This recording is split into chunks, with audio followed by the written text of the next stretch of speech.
Wellman TV. Bobby Aguilar. Kabanata 286. Nang marinig ang mga salita ni Edward Green, namula agad ang mukha ng babaeng reporter. Si Bobby Aguilar, na nasa silid, ay hindi alam kung matatawa o maiyak. Kinaweyan niya ang kanyang kamay at sinabing, "Papasukin mo siya." Nagmamadaling pumasok sa kwarto ang babaeng reporter, mabilis na lumapit kay Bobby Aguilar, at nagmakaawa, "Maaari mo bang tanggapin ang aking panayam?" Nag-aatubili na sinabi ni Bobby Aguilar, "Nakasagot na ako sa iyo minsan, gusto mo bang sagutin ko ito sa pangalawang pagkakataon?" Nang marinig ito, pinunasan ng babaeng reporter ang kanyang mga mata at nagkunwaring humihikbi, "Sobrang hirap kong makuha ang trabahong ito, at kung hindi ako makapanayam, matatanggal ako sa trabaho. Ano ang kinalaman nito sa akin?" Napataas ang kilay ni Bobby Aguilar. "Gusto mo akong i-hostage sa moral?" "Sorry, wala akong moral." Walang imak ang babaeng reporter, hindi niya alam ang sasabihin. "Ginoo Aguilar, I beg you, please help me," bulong ng babaeng reporter. "Basta pumayag ka, gagawin ko ang lahat." Bago pa makapagsalita si Bobby Aguilar, si Edward Green sa gilid ay pumikit at sinabing, "Talaga?" Pinandilatan ng babaeng reporter si Edward Green at sinabing, "Hindi kita ini-interview. Ano ang kinalaman nito sa iyo?" Pagkasabi nito ay naglagay siya ng nakakaawang mukha at tumingin kay Bobby Aguilar. Hinaplos ni Bobby Aguilar ang kanyang baba. Masasabi niyang hindi niya susuko ang babaeng reporter kung wala siyang kasunduan ngayon. Ngunit hindi niya masabi sa kanya ang tungkol sa away nila ni Master Williams. Sinadya ni Master Williams na pigilan ang kanyang lakas, at hinding-hindi mananalo si Bobby Aguilar kung talagang lalaban sila. Pagkatapos magnilay-nilay, sinabing, "Hindi ko masabi sa iyo ang tungkol dito." Please pumayag ka na." Hinawakan ng babaeng reporter ang braso ni Bobby Aguilar, at patuloy itong niyugyug. Mataimtim na sinabi ni Bobby Aguilar, "Ngunit maipapangako ko sa iyo ang isang panayam, at ako ang magpapasya sa nilalaman." Natigilan ang babaeng reporter. "Ngunit, ang mga labanan utos para makapanayam ang iyong mapagpasyang kay Master Williams." Medyo nag-aatubili na sabi ng babaeng reporter. Tumawa si Bobby Aguilar, "Huwag kang mag-alala, bibigyan kita ng isang kasiyasiyang panayam." Hindi gaanong naintindihan ng babaeng reporter, ngunit ang kanyang mga mata ay nagpapakita pa rin ng kanilang pag-asa. Isang ideya ang naganap kay Bobby Aguilar.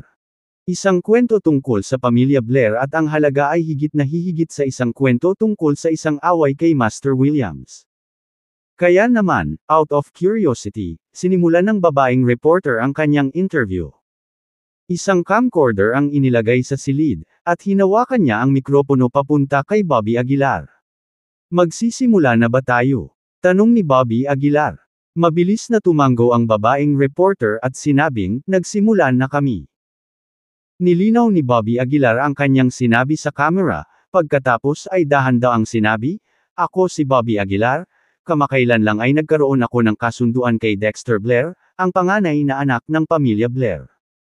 Nang marinig ito, bahagyang nagbago ang mukha ng babaeng reporter. Nagpatuloy si Bobby Aguilar, "Lagi niyang pinagnanasaan ang aking asawa at balak niya akong apihin sa anino ng kanyang maharlikang pamilya. Ngunit sa aking patuloy na pagtutol, sa huli ay nabigo siya. Sa parehong oras, ginawa namin ni Dexter ang aming unang kasunduan. Pupunta ako sa capital city sa kalahating taon, magpo-propose kay Miss Emily Taylor, at lantarang makikipag-away kay Dexter.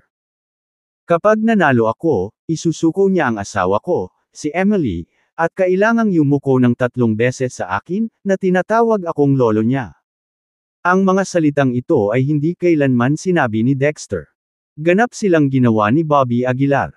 Hindi lang nagulat ang babaeng reporter, pati si Edward Green sa gilid ay nanlaki ang mga mata. "Paano kung mawala ka?" tanong ng babaeng reporter. Walang pakialam na sinabi ni Bobby Aguilar, "Hindi ako magpapatalo, papatayin ko si Dexter, parang pagpatay ng langgam." Huminto si Bobby Aguilar dito, pagkatapos ay nagpatuloy, hayaan din natin ang lahat ng mga siwa upang maiwasan si Dexter na matakot na matalo sa laban at magpadala ng mga tao upang patayin ako ng maaga. Dito natapos ang panayam. At excited ang babaeng reporter. Ginoo Aguilar, ang balitang ito ay napakasabog. Excited na sabi ng babaeng reporter. Maraming salamat. Kung babawiin ko ito, siguradong mabubusog ang mga amo. Baka makakuha pa ako ng promosyon at pagtaas. Bahagyang ngumiti si Bobby Aguilar. Nga pala, dapat alam mo bilang media kung paano gumawa ng mga headline, di ba? Natigilan ang babaeng reporter at naguguluhang nagtanong, ano ang ibig mong sabihin? Hinaplos ni Bobby Aguilar ang kanyang baba at sinabing, ang headline ay maaaring, ito ay isang pakikibaka sa pagitan ng mas mababang uri at ng aristokrasya, ito rin ay isang paghihimagsik laban sa pang-aapi.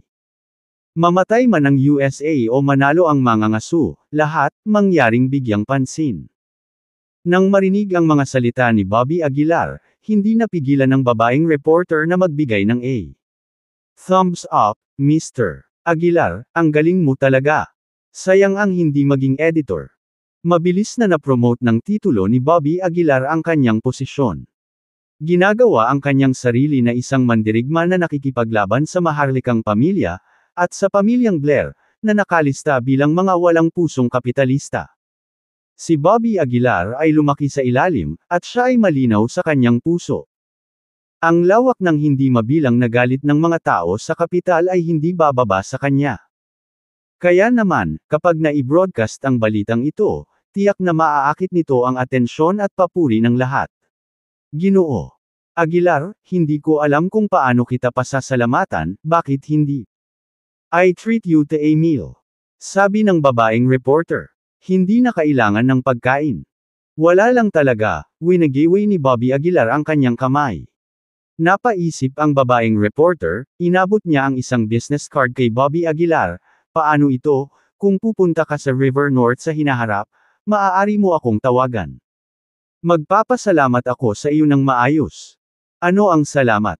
Lumapit si Edward Green at nagtanong ng nakakaloko. Tumahimik ka. Pinandilatan ng babaeng reporter si Edward Green. Pagkatapos, nagpaalam ang babaeng reporter kay Bobby Aguilar at umalis.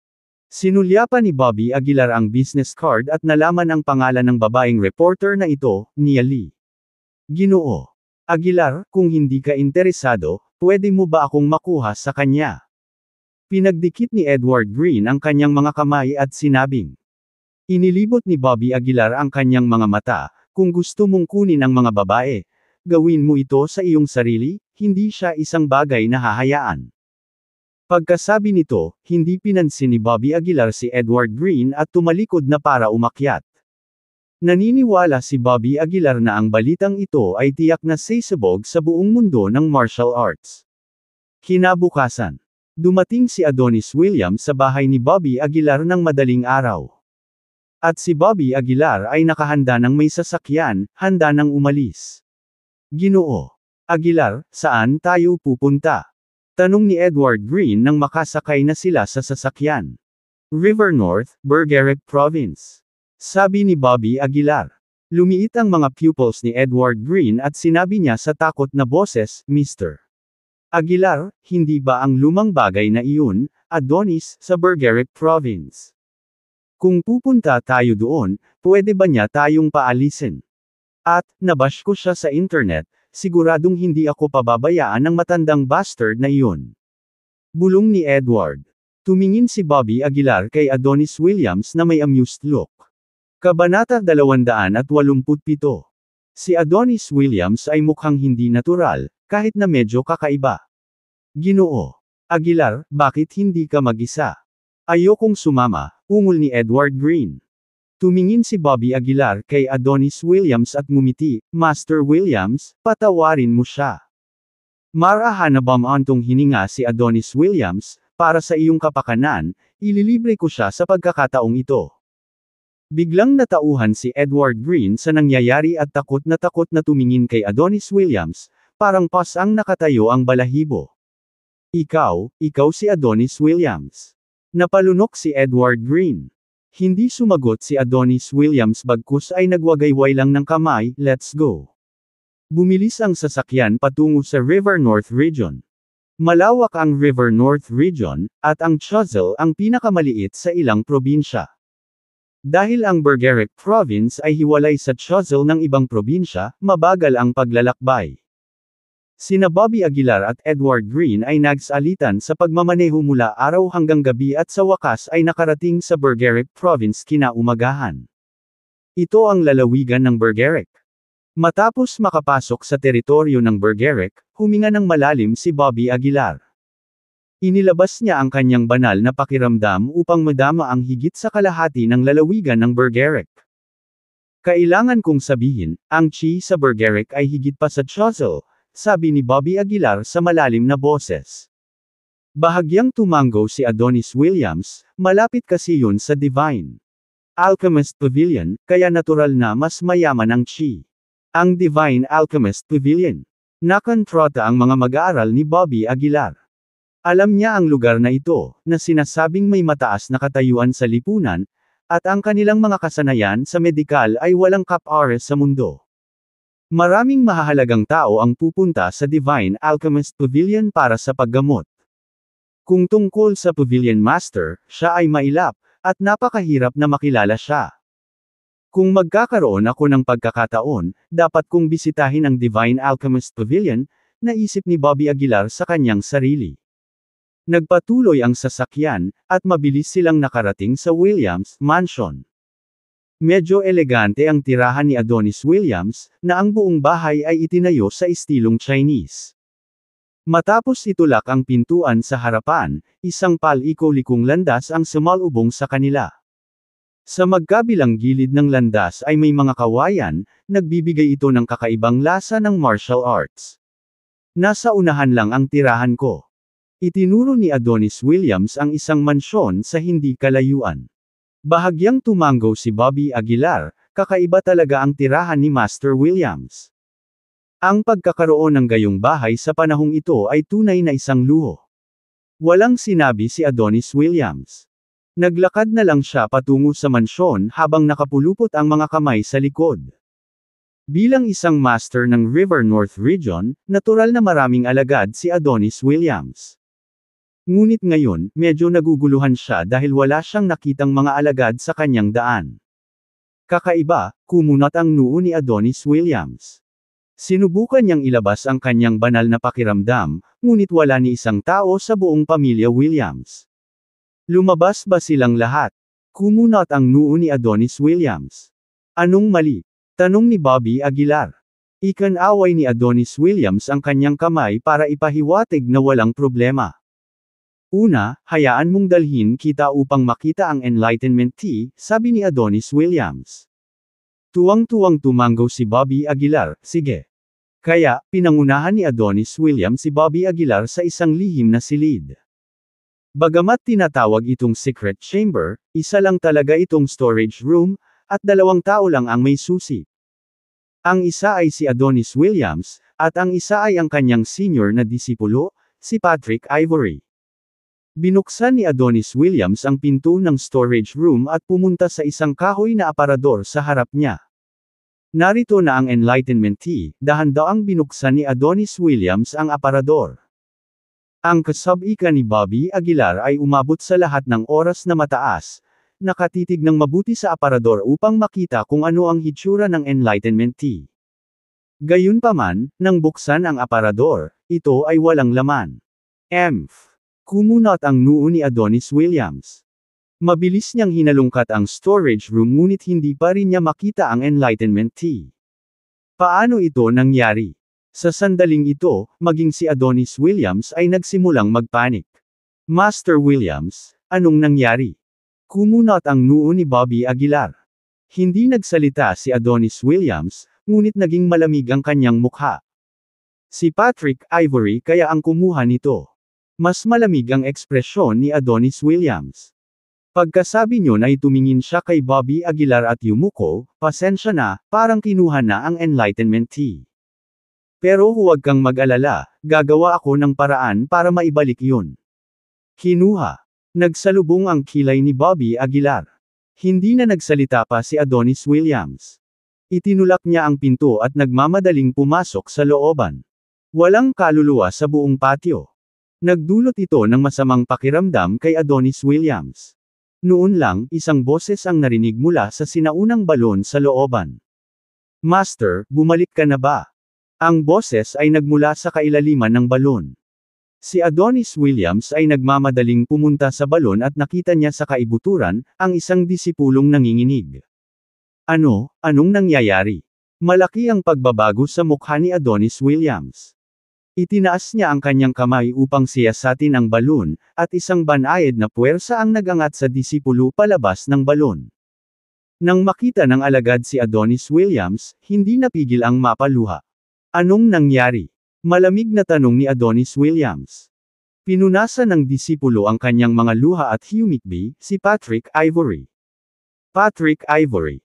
Lalong hindi mapalagay si Adonis Williams. Nagpatuloy ang disipulo, pagkaalis mo, hindi maipaliwanag na nagpasya si Patrick Ivory na magtayo ng sarili niyang sekta at hiniling na maging alipin niya tayo.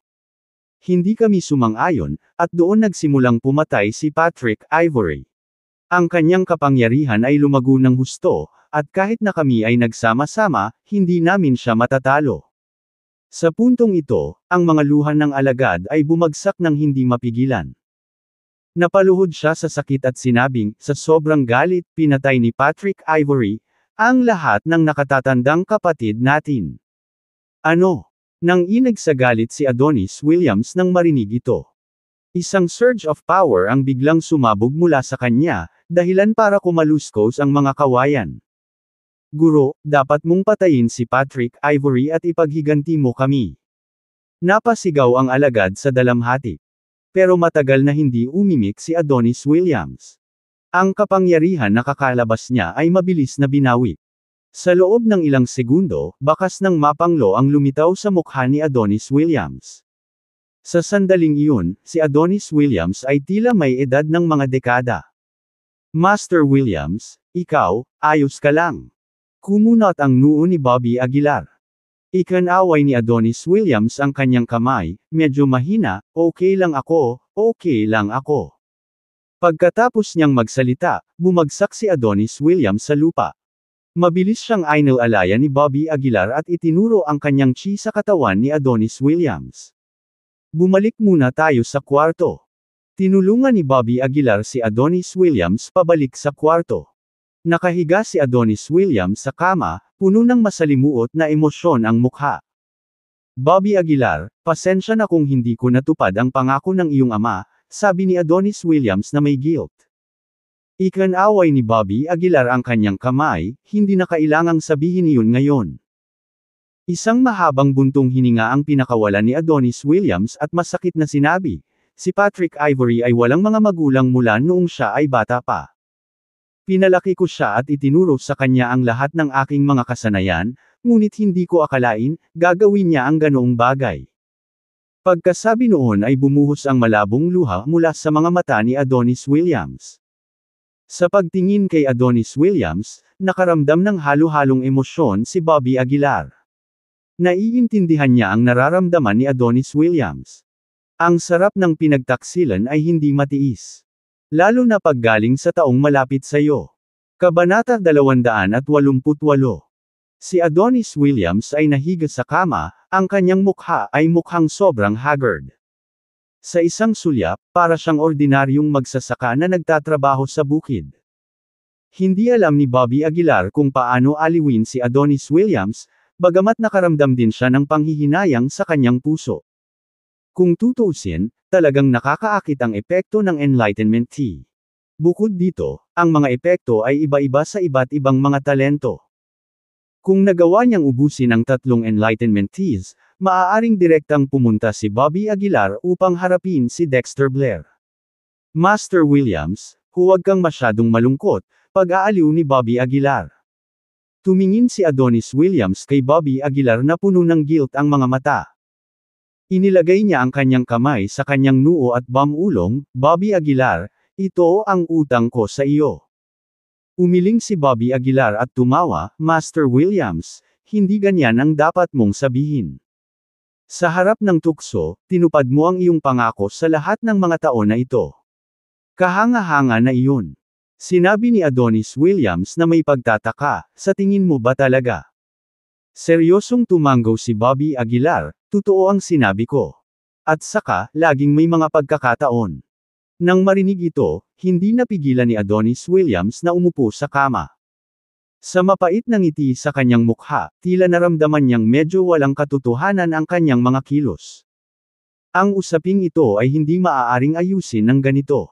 Medyo naging malamig ang mukha ni Adonis Williams. Kumunot ang noo ni Bobby Aguilar, Master Williams, ano ang balak mong gawin? Malamig na sinabi ni Adonis Williams, maglilinis ako ng bahay. Sa isang pribadong bahay, komportableng nakahiga si Patrick Ivory sa isang tamba-tamba. Hindi niya akalain na makapasok siya sa kaharian na ito at mahihigitan pa niya ang kanyang amo na si Adonis Williams. Sa aking kasalukuyang kaharian, dapat din akong makapagtatag ng isang foothold sa Bergerac Province o kahit sa River North Region, sabi ni Patrick Ivory na may mahinang ngiti. Kung si Adonis Williams ay maaaring tawaging master, bakit hindi siya? Bagamat naisip niya, nawawala pa rin siya ng isang catalysta, isang pagkakataon upang masuri ang kanyang mga kasanayan. Sino ang dapat kong harapin? Hinaplos ni Patrick Ivory ang kanyang baba at bamulong sa sarili. Paano niya maiaangat ang kanyang katayuan kung hindi niya naapakan ang isang malakas na kalaban? Sa sandaling iyon, may narinig akong ingay mula sa labas ng pinto. Sa kanyang matalas na pangunawa ngayon, halos kaagad na alam ni Patrick Ivory kung sino ang darating. Adonis Williams. Nagtaas ng kilay si Patrick Ivory, at sumilay ang malamig na ngiti sa kanyang mukha. Hiyang chapter is updated by Nov. L.B.in. Copper meter. Nag-aalala lang tungkol sa isang pagkakataon, at may naghatid ng kanilang sarili sa aking pintuan. Pagkasabi nito ay sumilip si Patrick Ivory sa pintuan. Sa pintuan, malamig na nakatingin si Adonis Williams kay Patrick Ivory. Sa likod niya ay sina Bobby Aguilar at Edward Green. Master, bakit ka nandito? Kunwaring nagulat si Patrick Ivory. Naikuyom ni Adonis Williams ang kanyang mga kamao, halos mawalan na siya ng malay sa galit. Gayunpaman, bilang isang master, napigilan ni Adonis Williams ang kanyang galit. Patrick Ivory, wala ka bang utang na loob sa akin?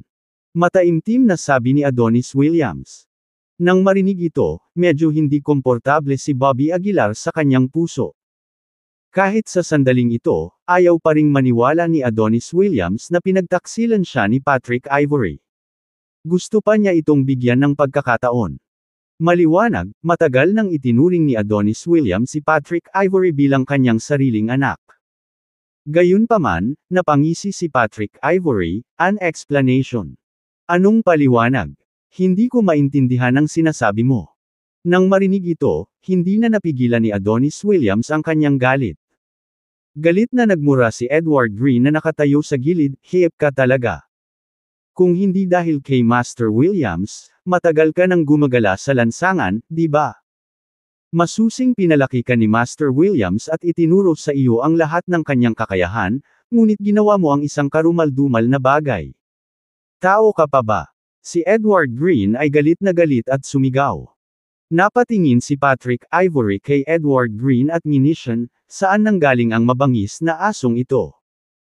Pagkatapos magsalita, iwinagayway ni Patrick Ivory ang kanyang malapad na manggas, at isang malakas na pagdagsa ng enerhiya ang bumaril kay Edward Green. Nag-iba ang kutis ni Edward Green, at gusto niyang umiwas, ngunit kulang na lang ang oras niya. Klang! Sa sandaling ito, tumayo si Bobby Aguilar sa harap ni Edward Green. Pinag-krus niya ang kanyang mga braso sa harap ng kanyang mukha, pilit na pinipigilan ang suntok. Ang nakakatakot na puwersa ay nagpadala ng matinding sakit sa mga braso ni Bobby Aguilar. Ilang nakikitang sugat ang lumitaw sa kanyang mga braso. Hindi nakakagulat na siya ay isang Grandmaster ng 8th rank. Kumunot ang noo ni Bobby Aguilar. Kung wala lang siyang ganoong kalakas na katawan, malamang nadurugan na siya ng puwersang ito sa pulpol. Medyo nagtatakang sabi ni Patrick Ivory, oh. Aling ligaw na aso ito? Isa lamang na inner strength master, nagagawa pang hadlangan ang suntok ko. Kapansin-pansin. Malamig na tiningnan ni Bobby Aguilar si Patrick Ivory at sinabing, Bobby Aguilar from Choiseul. Nang marinig ang pangalang ito, biglang natauhan si Patrick Ivory. Kaya ikaw ang tinaguriang King of Choiseul, Bobby Aguilar. Mabuti, papatayin kita ngayon, ang sumisikat na bituin. Malamig na tumawa si Patrick Ivory, paulit-ulit. Tama na. Sa sandaling ito, sumigaw si Adonis Williams. Pinandilatan niya si Patrick Ivory at sinabing, Patrick Ivory, bakit mo ninakaw ang Enlightenment Tea, at bakit mo pinatay ang mga kapwa mo disipulo? Ngumisi si Patrick Ivory, matanda ka na, hindi ba sayang kung inumin mo ang Enlightenment Tea? Lagi mong sinasabi na tinatrato mo ako bilang sarili mong anak. Sa huli, iningatan mo ang nakatago para sa iyong sarili ang Enlightenment Tea.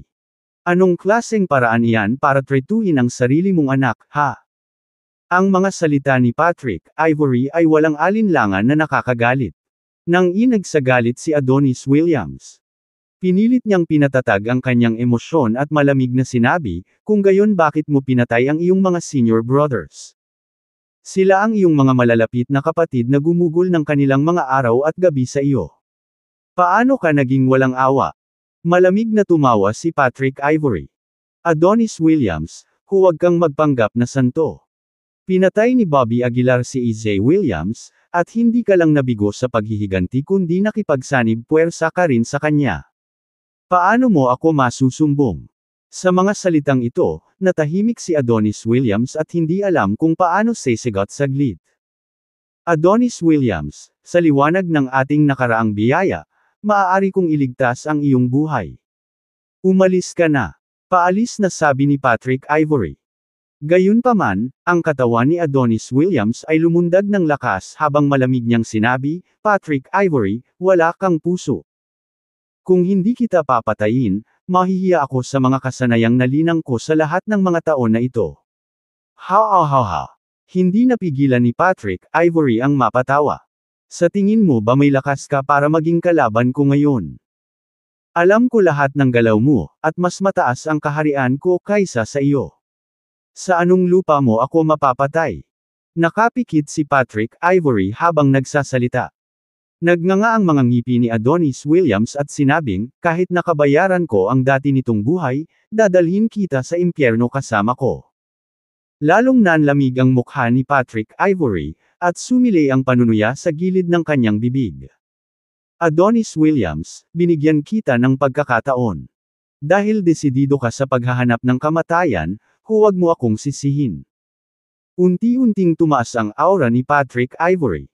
Nangangailangan ako ng isang taong magtatag ng aking awtoridad, at ikaw ay isang perpektong pagkakataon. Kabanata 289. Mabilis na tumataas ang aura ng magkabilang panig. Isang banggaan ang namumuo sa pagitan nilang dalawa.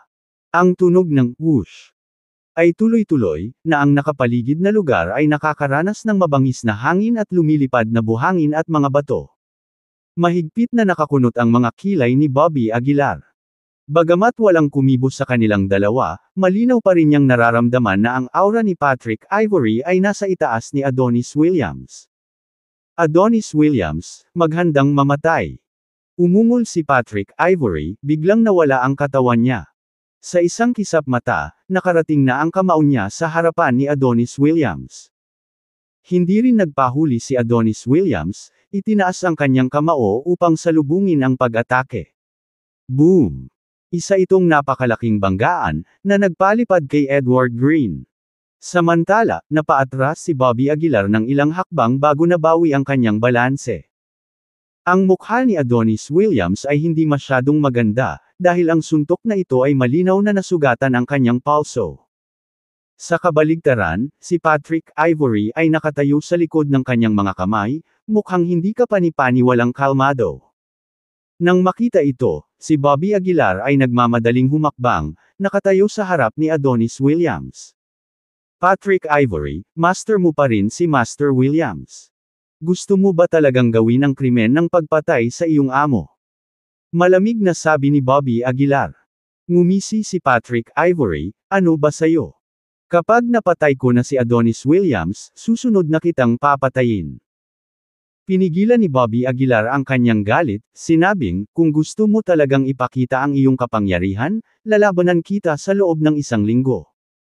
Bobby Aguilar, ikaw, biglang nagbago ang mukha ni Adonis Williams, nakatingin kay Bobby Aguilar nang may gulat. Ikinaway ni Bobby Aguilar ang kanyang kamay, pinutol ang mga salita ni Adonis Williams. Master Williams, may sarili akong plano, sabi ni Bobby Aguilar. Pagkatapos, tumingin si Bobby Aguilar kay Patrick Ivory at nagtanong, do you dare? Napapikit si Patrick Ivory, dahil lang sayo. Magaling ka talagang aso. Ano, mamamatay ka ba para kay Adonis Williams? Malamig na sinabi ni Bobby Aguilar, kailangan mo lang sumagot kung maglakas loob ka o hindi. Humagalpak ng tawa si Patrick Ivory, ano ang kinakatakutan ko? Dahil handa kang mamatay para sa kanya, paano ako tatanggi? Pagkatapos ng lahat, si Adonis Williams ang aking Panginoon. Napangisi si Patrick Ivory sa loob. Kung papatayin niya si Adonis Williams, baka madala niya ang sumpa ng pagpatay sa kanyang amo. Ngunit kung pinatay niya si Bobby Aguilar, hindi lamang niya maitatag ang kanyang prestihiyo, ngunit maaari rin niyang i-claim na ito ay upang ipaghiganti si Izzy Williams. Fine, magkita-kita tayo sa 1 linggo, malamig na sabi ni Bobby Aguilar. Pagkatapos sabihin iyon, nilingan ni Bobby Aguilar si Adonis Williams at sinabing, Master Williams, alis na tayo. Medyo ayaw ni Adonis Williams, ang kanyang mga mata ay nakatutok kay Patrick Ivory. Kung nakakamatay lang ang tingin, malamang 1,000 beses nang namatay si Patrick Ivory. Umalis si Bobby Aguilar kasama si Adonis Williams. Pagkabalik, hindi napigilan ni Adonis Williams na magtanong, Bobby Aguilar, tulad mo ngayon, talagang walang paraan para talunin mo si Patrick Ivory. At saka, ang iyong mga talento ay higit na mataas kaysa sa kanya. Kung may nangyari sa iyo ngayon, sobrang unworthy. Ngumiti si Bobby Aguilar, Master Williams, huwag kang mag-alala, nakaisip na ako ng paraan para harapin ito. Kung tungkol sa tinatawag na pamamaraan, hindi talaga alam ni Bobby Aguilar. Ang maaasahan niya ay mga porma sayon at kasanayan sa paglilinang. May solusyon daw para lang maaliw si Adonis Williams. Mula nang ihayag ni Adonis Williams ang kanyang relasyon sa ama ni Bobby, isang banayad na damdamin ang nabuo sa pagitan nina Bobby at Adonis Williams. Si Adonis Williams ay nag-ayos ng isang mansyon para kay Bobby Aguilar. Kailangang sabihin na ang bakuran ng Williams ay napakalaki. Bukod dito, ang kapaligiran ng tradisyonal na arkitektura ng Chino ay medyo nakalulugod. Nakaupo sa kanyang mansyon, tumingin si Bobby Aguilar kay Edward Green. Edward Green, nagpaplano akong mag-isa sa mga susunod na araw. Maliban kung ito ay isang bagay na mahalaga, huwag mo akong istorbohin, sabi ni Bobby Aguilar. Tumango si Edward Green, Mr. Aguilar, huwag kang mag-alala, kahit ang buhay ko ang kapalit nito, babantayan kita. Nang walang sinasabi pa, kinuha ni Bobby Aguilar ang Divine Medicine mula sa kanyang special magic artifact. Sa pagtingin sa banal na gamot, hindi mapigilan ni Bobby Aguilar ang pag-aatubili sa kanyang puso. Pinaplano kong gamitin ito sa pagpino ng gamot ng mas pino ang aking lakas, ngunit tila wala ng oras ngayon, naisip ni Bobby Aguilar sa kanyang sarili. May control si Bobby Aguilar sa maraming table tasks, kabilang ang mga formula para sa Divine Rank Pills. Ngunit sa kasalukuyang lakas ni Bobby Aguilar, ang posibilidad ng pagpino ng Divine Rank Pills ay napakaliit, at ang mga panganib ay napakalaki. Bilang resulta, kinailangan ni Bobby Aguilar na tumira para sa pagpino ng Earth Rank Pills. Kung ang halaman na ito ay magagamit upang pinuhin ang ilang Earth Rank Pills, hindi ito magiging isang pag-aaksaya, naisip ni Bobby Aguilar sa kanyang sarili. Pagkatapos, ipinikit niya ang kanyang mga mata at sinuri ang mga formula sa kanyang mana. Hindi mabilang na mga formula ang pumasok sa isip ni Bobby Aguilar habang maingat niyang pinili ang mga ito. Sa wakas ay pumili ng isang formula na tinatawag na Vitality Enhancing Pill. Ang mga epekto ng Vitality Enhancing Peel ay hindi masyadong naiiba sa Foundation Establishment Peel, ang pagkakaiba lang ay ang Vitality Enhancing Peel ay angkop para sa anumang yugto. Kahit na ang Tribulation Stage Cultivator ay maaaring gumamit ng Vitality Enhancing Peel, kahit na ang epekto ay maaaring minimal. Matapos piliin ang formula, nagsimulang mag-alab ang espiritual na apoy sa palad ni Bobby Aguilar. Si Bobby Aguilar ay walang anumang mga propesyonal na kagamitan sa alchemy, kaya maaari lamang siyang gumamit ng mga ordinaryong kagamitan sa pagluluto. Ang espiritual na apoy ay nagliliyab sa mga kagamitan sa pagluluto. Nang makita ito, hindi napigilan ni Adonis Williams na mapabulalas, ito ba ay espiritual na apoy? Tumango si Bobby Aguilar, oo. Nang marinig ito, hindi napigilan ni Adonis Williams na mapabuntong hininga. Sa loob ng maraming taon ko sa mundo ng martial arts, ikaw ang pangalawang pinakamalakas na espiritual na apoy. Nakita ko. Ang ikalawa. Natigilan si Bobby Aguilar. Hindi kaya may ibang may purple flame. Tumango si Adonis Williams, minsan itong ginamit ng iyong ama. Ito ay isang lilang apoy. Bobby Aguilar. Ang pagpino ng mga table tas ay nangangailangan ng konsentrasyon, at ang kaunting kapabayaan ay maaaring masunog ang mga halamang gamot. Kaya, hiniling ni Bobby Aguilar si Adonis Williams at ang iba pa na umalis pansamantala at pagkatapos ay nagsimulang kontrolin ang espiritual na apoy upang pinuhin ang Vitality Enhancing Peel. Sa kabutihang palad, ang kasalukuyang kontrol ni Bobby Aguilar sa apoy ay bumuti ng husto, at mayroon siyang mahusay na pag-unawa sa kung paano kontrolin ang apoy. Bilang resulta, medyo maayos ang proseso ng pagpino sa Vitality Enhancing Peel. Ang banal na gamot ay dahan-daang naging paste sa utensil, at isang natural na aura ang agad na pumuno sa silid. Sa loob ng isang buong araw, nakaupo si Bobby Aguilar nang hindi gumagalaw sa silid. Hanggang sa kinaumagahan ay nagsimulang magtagpo ang lahat ng aura, dahan-daang nahuhubog sa loob ng kagamitan. Sa mahinang dagandong ni Bobby Aguilar, biglang nabasag ang kagamitan. Pagkatapos, lumitaw ang mga pale cloud sa kalangitan. Sa pagkakataong ito, ang mga ulap ng tableta ay mas makapal at mas marami kaysa dati, na sumasakop sa halos kalahati ng kalangitan. Maraming tao ang naakit sa kakaibang tanawin. Si Chaim Tate, na daan-daang kilometro ang layo, ay nakakita rin ng kakaibang tanawing ito. Halos kapareho ito ng 9 Transformation Peel noong araw na iyon. Bulalas ni Chaim Tate. Baka si Bobby Aguilar. Bulong ni Chaim Tate.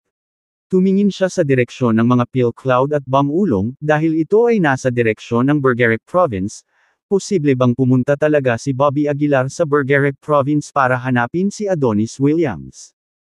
Sa pag-iisip nito, agad na inayos ni Chaim Tate ang mga tao na maghanda ng sasakyan para magtungo sa Bergerac Province.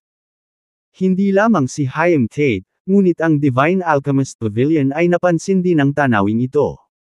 Sino ang nag-purify ng peels? Maaari talaga silang bumuo ng Earth-rank peel clouds. For a time, ang Divine Alchemist Pavilion ay naakit din ng kakaibang tanawin. Kabanata 270. Ngunit mabilis na tumugon ang Divine Alchemist Pavilion. Ang kanilang Peel Masters ay kumakalat sa buong bansa, at ito ay dapat na isa sa mga miyembro ng Divine Alchemist Pavilion na nagpino sa peel. Sa loob ng mansyon ni Adonis Williams. Ang mga Pildores ay sunod-sunod na lumabas sa mga kamay ni Bobby Aguilar. Pagkalipas ng 5 minuto, may dagdag na 8 Vitality Enhancing Peel si Bobby Aguilar sa kanyang kamay. Ang 8 sa kalidad ay hindi masama. Napaisip si Bobby Aguilar sa sarili. Ayon sa mga tala sa mana, ang Vitality Enhancing Peel ay lubos na nagpapataas ng lakas. Naabsorb ni Bobby ang Divine Sense of the Earthfiend Valley Ancestor, kaya hindi dapat maging problema ang humakbang sa monastic stage. Nanatili sina Adonis Williams at Edward Green sa labas ng pinto, tahimik na naghihintay. Hindi nila alam kung ano ang nangyayari sa loob, tanging si Bobby ang nagpino ng peel. Makalipas ang kalahating minuto, bumukas ang kahoy na pinto. Si Bobby ay may hawak na 8 Vitality Enhancing Peel sa kanyang kamay, na may maliit na ngiti sa kanyang mukha. Bobby, kamusta? Tanong ni Adonis Williams. Ngumiti si Bobby at sinabing, napakabagal, pero natatakot akong kailanganin mo akong bantayan sa susunod. Bahagyang tumango si Adonis Williams, syempre, natural na walang problema ito. Pinagmasdan ni Bobby ang paligid at sinabi sa malalim na boses, mayroon bang mas bukas na espasyo? Si Adonis, na nagtataka, ay nagtanong, isang mas bukas na lugar. Ipinaliwanag ni Bobby, natatakot akong magkakaroon ng makalangit na kapigatian kapag nalampasan ko ang kaharian. Ang pangungusap na ito ay nagpaalala kay Adonis Williams. Ang paglilinang ay natural na isang pagsuwi sa langit at natural na nagpapalitaw ng isang makalangit na kapigatian. Sa pangkalahatan, pagkatapos lamang na tumuntong sa nascent soul stage ay magsisimula ang makalangit na kapigatian. Ngunit may mga alingawngaw na ang isang henyo na ipinadala ng langit ay aakit sa makalangit na kapigatian sa stage ng pagtatatag ng foundation. Nag-isip sandali si Adonis at sinabing, sige, sumunod ka sa akin. Kaya, umalis si Adonis sa mansyon kasama si Bobby. Pagkatapos ng ilang paikot-ikot, nakarating silang tatlo sa isang bulubundukin. Usually, walang pumupunta dito. Makakalusot ka dito. Sabi ni Adonis. Inis ka ni Bobby ang kanyang paligid, kinumpirma na walang mga bagay na masisira, at tumango. Nakahanap siya ng pwesto para maupo, nilagay ang vitality-enhancing pill sa kanyang bibig, at nagsimulang masira ang foundation establishment stage. Samantala, matagumpay na nagawa at nailabas ng maayos ang video ng River North Martial Arts Association. Sa sandaling inilabas ang mensaheng ito, halos pinasabog nito ang buong martial arts forum. Para sa kanila, halos imposible ang isang ordinaryong tao mula sa katutubo na humahamon sa pamilya Hernandez ng Capital City. Sino itong Bobby Aguilar? Talagang naglakas loob siyang hamonin ang anak ng pamilya Blair. Diyos ko, ito ay masyadong mapangahas. Hindi may kukumpara ang mga tao sa isa't isa. Para sa amin, natatakot kaming pukawin ang isang angkan gaya ng pamilyang Blair, ngunit siya ay aktibong pumupukaw. Naaalala ko na ngayon, itong si Bobby Aguilar ay tila ang kamakailang nakoronahan na hari ng Choiseul. Sa isang iglap, halos lahat ay nanunood ng balitang ito. At ang mga komento ay umabot sa 10,000 sa isang kisap mata. Nang makakita ng ganitong mga pasabog na tanawin, ang River North Martial Arts Association ay hindi maiwasang matuwa. Nia, ang ganda ng ginawa mo this time. Doble ang bonus para sa buwang ito. Excited na sabi ng namamahala sa news department. Tuwang-tuwa si Nia, at mabilis na sinabi, salamat, Ministro. Ang balitang ito ay patuloy na umaasim, at halos lahat ay tinatalakay ang bagay na ito. Pareho silang humanga sa mga kinikilos ni Bobby at naramdaman nilang itinaya ni Bobby ang kanyang sariling buhay.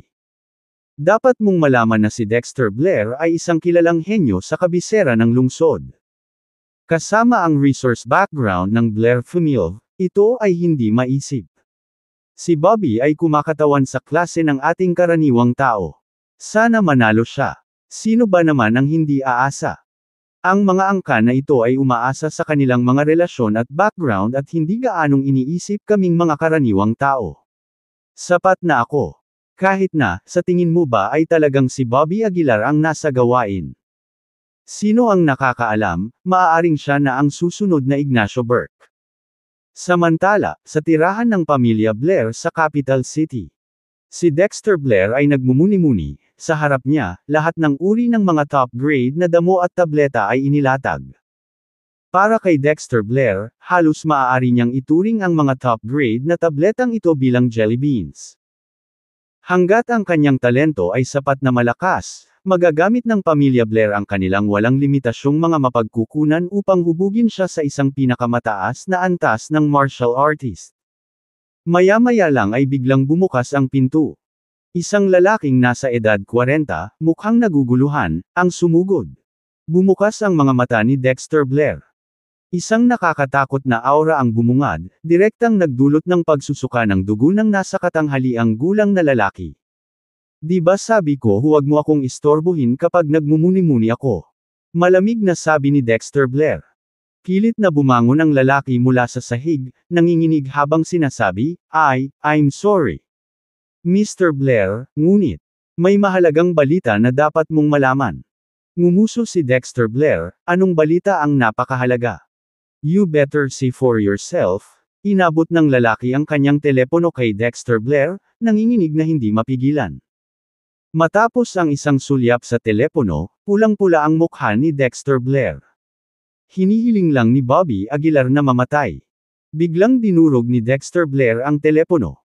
Nagalit siya, ang isang mababang uod ay nang-ahas na hamunin ako, kung ano ang nagbibigay sa kanya ng karapatang makipagkompetensya sa akin. Para sa isang aristokratikong background ni Dexter Blair, ang pagtanggi sa kanya ay katumbas ng paggawa ng isang malubhang krimen. Ang nasa gilid ay nanginginig na parang dahon, walang lakas ng loob na magbitaw ng salita. Mahigpit na kinuyam ni Dexter Blair ang kanyang kamao, malamig na sinabi, sa tingin mo ba talaga ang proteksyon ni Emily Taylor ay nangangahulugan na hindi kita hawakan? Pupunta ako sa River North para patayin ka, peste ka. Ginoo. Blair, pakiusap, huwag kang padalos-dalos. Sinubukan ng lalaki na pigilan si Dexter Blair. Nauutal niyang sinabi ni Bobby Aguilar na kapag namatay siya, ito ay dahil natatakot kang lumakas siya. Kung inaatake mo siya ngayon, inaamin mo talaga. Sa panahong iyon, ang pamilya Blair ay maaaring maging katatawanan sa komunidad ng martial arts.